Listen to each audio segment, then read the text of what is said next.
most people are missing so much by just, looking at the urban and suburban world from a purely human point of view. You're missing 90% of life.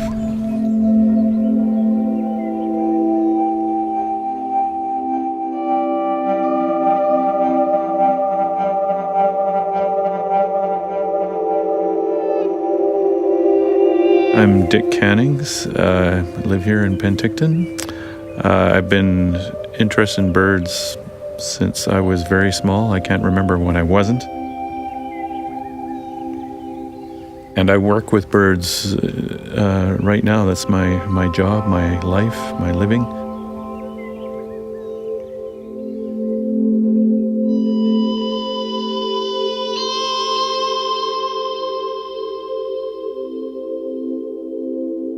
"200 birds nest in the Okanagan, and that makes it the most diverse place in North America, really, for breeding birds. There's 50 or 60 species at risk in the Okanagan, in the South Okanagan, and that makes it the real hotspot in Canada for species at risk. And that's a combination of, this diversity, the unique species that aren't found anywhere else in Canada, the fact that most of those species occur in the valley bottoms where, we humans want to live. So you have this sort of collision of habitat loss and species diversity, which sort of inexorably results in a good high number of species at risk.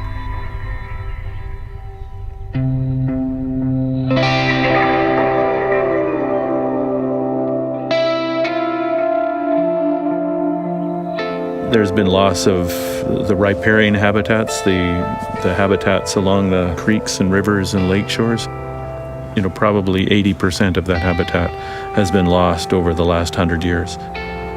And all the species that use that habitat, of course, have declined as that habitat is gone. And now, of course, as people are looking for nice places to live, places to retire, housing developments creep up the hillsides and start to impact the ponderosa pine forests as well. The character of those forests have dramatically changed. And that affects, anything that goes after ponderosa pine, like white-headed woodpeckers and flammulated owls.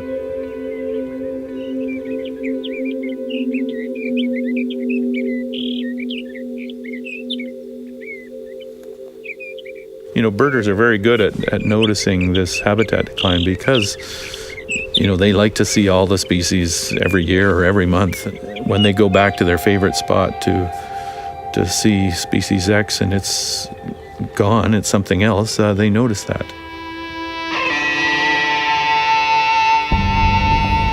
Real iconic species for me growing up here in this house and yard was western meadowlark. This used to be grassland where we're sitting, and when I was born, for the first 5 years of my life, that was slowly changing into an orchard, but for the first few years, the meadowlark still came back and nested in our yard, because this was their land, this was their territory. Of course, after 10 years, there was just that much less habitat for meadowlarks.